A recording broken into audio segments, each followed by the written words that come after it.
അടുത്ത കാലത്തായിട്ട് ഇന്ത്യൻ പൊളിറ്റിയിൽ ഒരുപാട് മാറ്റങ്ങൾ സംഭവിക്കുന്നുണ്ട്. ക്രിമിനൽ ലോസിൽ വന്ന റിഫോംസ്, ടെലികമ്മ്യൂണിക്കേഷൻസ് ആക്ടിൽ വന്ന മാറ്റങ്ങൾ. ഈ ഒരു സാഹചര്യത്തിൽ ഒരു കോമ്പറ്റേറ്റീവ് എക്സാമിന് പ്രിപ്പയർ ചെയ്യുന്ന ഒരാൾക്ക് അപ് ടു ഡേറ്റ് ആയിട്ടിരിക്കേണ്ടത് വളരെ അത്യാവശ്യമാണ്. ഈ സെഷനിലൂടെ നിങ്ങളുടെ ജേണി ഈസി ആക്കി തരാണ് ടോട്ട്സ് അക്കാഡമി.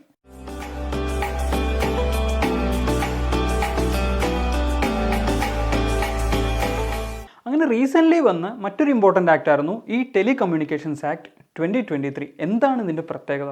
138 വർഷം പഴക്കമുള്ള ഇന്ത്യൻ ടെലിഗ്രാഫ് ആക്ടിനെ റീപ്ലേസ് ചെയ്ത് വന്നിട്ടുള്ളതായിരുന്നു നമ്മുടെ ഈ ടെലികമ്മ്യൂണിക്കേഷൻ ആക്ട് 2023. മറ്റു കുറേ ആക്ടുകളെ കൂടി ഇത് റീപ്ലേസ് ചെയ്യുന്നുണ്ട്. ഏതൊക്കെയാണെന്ന് നമുക്ക് നോക്കാം. ഇന്ത്യൻ ടെലിഗ്രാഫ് ആക്ട് ഓഫ് 1885, അതാണ് ഈ പറഞ്ഞ 138 ഇയർ ഓൾഡ് ആക്ട് എന്ന് പറഞ്ഞത്. പിന്നെ Indian wireless telegraphy act 1933, telegraph wires act 1950. മാത്രമല്ല ട്രായ് ആക്ടിൻ്റെ കുറച്ച് പ്രൊവിഷൻസും കൂടെ ഈ ബില്ലിനകത്ത് അമെൻഡ് ചെയ്തിട്ടുണ്ടായിരുന്നു. അതിനെക്കുറിച്ച് നമുക്ക് ഫർദർ ഡീറ്റെയിൽ ആയിട്ട് നോക്കാം. അപ്പോൾ ഇതിൻ്റെ ബ്രീഫായിട്ട് ഇതിൻ്റെ കുറച്ച് പ്രൊവിഷൻസ് നമുക്ക് നോക്കാം. അപ്പോൾ spectrum allocation will be through option. Okay, നേരത്തെ ഓപ്ഷനിലൂടെ ആയിരുന്നു. പക്ഷേ എന്താണ് പ്രത്യേകത? ഈ ആക്ടിൽ കുറച്ച് സ്പെസിഫൈഡ് യൂസസ് മെൻഷൻ ചെയ്യുന്നുണ്ട്. എന്തൊക്കെയാണ് specified uses? National security and defence, disaster management, weather forecasting, transport, satellite services, ഇത്രയും കാര്യങ്ങൾക്ക് വേണ്ടിയിട്ട് സ്പെക്ട്രം അലോക്കേഷൻ ഓപ്ഷനിൽ കൂടെ നടത്താം എന്നാണ് പറഞ്ഞിട്ടുള്ളത്. ഇനിയോ, for the first time provisions for spectrum allocation for the satellite broadband services in line with global norms. അതായത് ഗ്ലോബൽ സ്റ്റാൻഡേർഡ്സിൽ സാറ്റലൈറ്റ് ബ്രോഡ്ബാൻഡ് സർവീസസ് സ്പെക്ട്രം അലോക്കേഷന് വേണ്ടിയിട്ടുള്ള പ്രൊവിഷൻസ് കൊണ്ടുവരുന്നുണ്ട്. അതായത് സാറ്റലൈറ്റ് ബ്രോഡ്ബാൻഡ് സർവീസസ് നമുക്കറിയാം, നമ്മുടെ സ്റ്റാർലിങ്ക് വരുന്നുണ്ട്, എയർടെലിൻ്റെ OneWeb വരുന്നുണ്ട്. അപ്പോൾ അതുപോലുള്ള കാര്യങ്ങൾക്ക് വേണ്ടിയിട്ടുള്ള സ്പെക്ട്രം അലോക്കേഷന് വേണ്ടിയിട്ടുള്ള പ്രൊവിഷൻസ് നമ്മുടെ ആക്ടിൽ ഉൾക്കൊള്ളിച്ചിട്ടുണ്ട്. ഇനിയുള്ള പ്രൊവിഷൻ ഇതിനകത്ത് ഗ്രീവൻസ് റിഡ്രസലുമായിട്ട് ബന്ധപ്പെട്ടുള്ളതാണ്. So it provides for the appointment of an adjudicating officer to conduct enquiries. അതായത് എന്തെങ്കിലും പരാതി ഉണ്ടെങ്കിൽ നമുക്കൊരു അഡ്ജുഡിക്കേറ്റിംഗ് ഓഫീസറെ അപ്പോയിൻറ്റ് ചെയ്തിട്ട് പുള്ളിയുടെ അടുത്ത് അപ്പീൽസ് ഫയൽ ചെയ്യാം എന്നൊരു പ്രൊവിഷൻ ഉണ്ട്. ഇനി ഈ അഡ്ജുഡിക്കേറ്റിംഗ് ഓഫീസറുടെ ഡിസിഷനെതിരെ നമുക്ക് പരാതി ഉണ്ടെങ്കിലോ, it's A provision for appeals may be file with the telecom dispute settlement and appellate tribunal ഉണ്ട്, TDSAT എന്ന് പറയുന്നത്.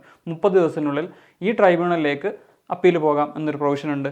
ഇനി യൂസർ പ്രൊട്ടക്ഷനുമായിട്ട് ബന്ധപ്പെട്ട് 1-2 കാര്യങ്ങൾ ഇതിൽ ഉൾക്കൊള്ളിച്ചിട്ടുണ്ട്. എന്തൊക്കെയാണ്? പ്രയർ കൺസെൻറ്റ്, മുന്നേ ഉള്ള ഒരു സമ്മതം, സ്പെസിഫൈഡ് മെസ്സേജസ് എടുക്കാൻ വേണ്ടിയിട്ട്.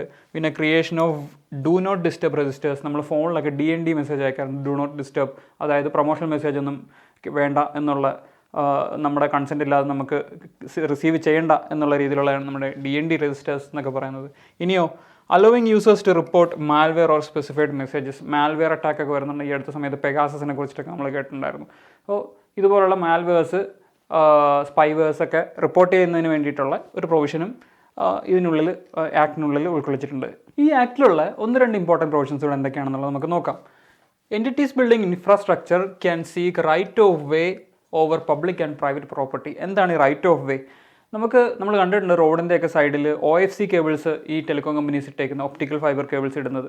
അപ്പോൾ ഇത് റൈറ്റ് ഓഫ് വേ എന്ന് പറയുന്നത് ലീഗൽ റൈറ്റ് ആണ്. അതായത് പബ്ലിക് പ്രൈവറ്റ് പ്രോപ്പർട്ടികളുടെ മുന്നിലൂടെയോ അതിലൂടെയോ ഒക്കെ അവരുടെ ഇൻഫ്രാസ്ട്രക്ചർ അല്ലെങ്കിൽ നെറ്റ്വർക്ക്സ് എക്സ്പാൻഷന് വേണ്ടിയിട്ടുള്ള കാര്യങ്ങൾ ഇടാം എന്നുള്ളതിന് വേണ്ടിയിട്ടുള്ള ഒരു ലീഗൽ റൈറ്റാണ് റൈറ്റ് ഓഫ് വേ. അപ്പോൾ നമുക്കറിയാം ഈ KSEB ഒക്കെ ഒരു വീട്ടിൽ കറണ്ട് കൊടുക്കുന്നതിന് വേണ്ടിയിട്ട് റോഡിലൂടെ കറണ്ട് വലിച്ച് കൊടുക്കുന്നതിന് നിയമസാധുതയൊക്കെ നോക്കാറുണ്ട്. അപ്പോൾ ഇതൊരു ലീഗൽ റൈറ്റ് ആയിട്ടാണ് പറയുന്നത് റൈറ്റ് ഓഫ് വേ. അപ്പോൾ ഈ ടെലികോം ഇൻഫ്രാസ്ട്രക്ചറിൻ്റെ എക്സ്പാൻഷന് വേണ്ടിയിട്ടുള്ള റൈറ്റ് ഓഫ് വേ സീക്കാനുള്ള പ്രൊവിഷൻസ് നമ്മുടെ ആക്ടിൽ ഉൾക്കൊള്ളിച്ചിട്ടുണ്ട്. ഇനി മറ്റൊരു കാര്യം, OTT പ്ലാറ്റ്ഫോംസ്, അതായത് നമ്മുടെ ആമസോൺ പ്രൈം പോലുള്ളൊക്കെ പ്ലാറ്റ്ഫോംസ് ഇതിൻ്റെ അണ്ടറിൽ കവർ ചെയ്യുന്നില്ല എന്നുള്ളതാണ്. അങ്ങനെയാണെങ്കിൽ OTT പ്ലാറ്റ്ഫോംസ് ഏത് ആക്ടിൻ്റെ അണ്ടറിലാണ് റെഗുലേറ്റ് ചെയ്യപ്പെടുന്നത്? നമുക്കറിയാം IT ആക്ട് 2000, ഇതിൻ്റെ അണ്ടറിലാണ് ഈ OTT പ്ലാറ്റ്ഫോംസ് ഇപ്പോഴും കണ്ടിന്യൂ ചെയ്യുന്നത് റെഗുലേഷൻ. മറ്റൊരു ഇമ്പോർട്ടൻറ്റ് പ്രൊവിഷൻ ഈ ആക്ട് കൊണ്ടുവരുന്നത് ഇറ്റ് റീനെയിംസ് ദ USOF, അതായത് യൂണിവേഴ്സൽ സർവീസ് ഒബ്ലിഗേഷൻ ഫണ്ട്. ഇതിൻ്റെ പേര് മാറ്റിയിട്ട് ഡിജിറ്റൽ ഭാരത് നിധി എന്നാക്കുന്നുണ്ട്. അപ്പോൾ എന്തായിരുന്നു ഈ USOF? ഈ അണ്ടർ സെർവ്ഡ് ആയിട്ടുള്ള റൂറൽ റിമോട്ട് ഏരിയാസിലൊക്കെ സർവീസ് പ്രൊവൈഡ് ചെയ്യാൻ വേണ്ടിയിട്ടുള്ള കോസ്റ്റ് കവർ ചെയ്യാൻ ഒരു ഫണ്ട് ഉണ്ടാക്കി. അതിൻ്റെ പേരാണ് USOF. ഇതിലേക്ക് എങ്ങനെയാണ് ക്യാഷ് വരുന്നത്? ടെലികോം കമ്പനീസിൻ്റെ ആനുവൽ ഉണ്ടാകുന്ന റവന്യൂവിലെ ലാഭത്തിൻ്റെ 1% ഇതിലേക്ക് കോൺട്രിബ്യൂട്ട് ചെയ്തിട്ടായിരുന്നു ഈ USOF-നകത്തോട്ട് ഫണ്ടിങ് വരുന്നത്.